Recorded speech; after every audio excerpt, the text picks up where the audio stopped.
All right. Here's my story of how we ended up in the bus. It was January of 2019, and unfortunately, we lost our housing very unceremoniously, very quickly, very devastatingly. The landlord lied about part of the situation, and somehow she won at arbitration, and we were effectively evicted with 2 days notice, with my 18-month-old daughter on my hip and my 2 big dogs in tow.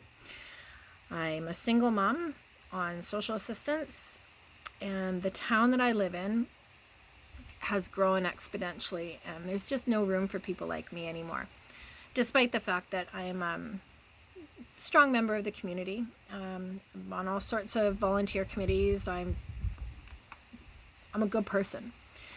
I'm also a firm believer that when life throws you difficult times, all the time, there is something to be grateful for.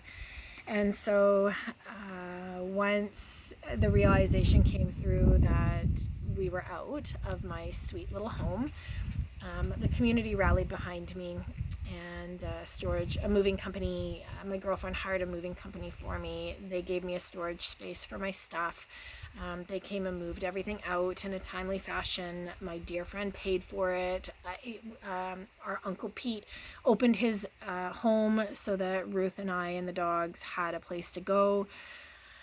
And I'm not gonna lie, I cried and puked every day. I didn't know what I was gonna do. It put me in a very, very vulnerable situation, especially as a single mom. All my sunglasses are broken. And so while we were at Uncle's, trying to figure out what my life was gonna look like going forward, it kind of dawned on both of us, because he had this bus in storage that had been a dream of his that kind of got derailed. And so it was half finished and was just sitting in storage. And it was just kind of came up in conversation one day. Maybe I should buy the bus off of you. And so we collaborated and came up with a deal. And that's how our life living in a bus was born. We've moved the bus 3 times in 2.5 years, and I think we're in our long-term spot now, but I'm not afraid to change. I live on a very raw piece of land. When we moved in last November, we were under 3 inches of water pretty much all the time, and so I spent about 5 months raking and bringing in gravel and leveling everything out, and now we're dry, and the bus is here, and I've got this sweet little front room that's, as you can see, not done, but getting there. Can you see my list right there? Anyways, I digress. So that's the Coles Notes version of how we ended up in the bus. It traumatized me, I'm not gonna lie. The foundation that I need to raise my daughter properly got seriously rocked out from underneath me. My trust in people diminished. It just went away. Because that woman that evicted me, she was my friend. She was my friend. You know what though? Shit happens. It happens to everybody. And the real question is whether or not you're going to roll with the punches. And I did. And you guys,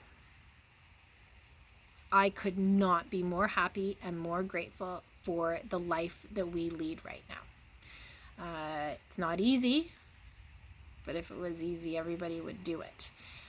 The biggest piece that it has brought me, I think, is freedom. I feel so free to do what I need to do when I need to do it. I just love living out here with my broken sunglasses. So for the sake of keeping this realistic so that you guys will actually watch it, Coles Notes version, that's my story and I'm sticking to it. I got lots and lots of videos that I'm gonna upload about what daily life looks like for us and some of the stuff that we get up to, the different things that I have to do to maintain our living situation. So I really hope you enjoy this channel. This is a first for me, so forgive me if it sucks, but I don't think it will. We're pretty cool around here, so anyways, thank you. We'll talk soon. Bye.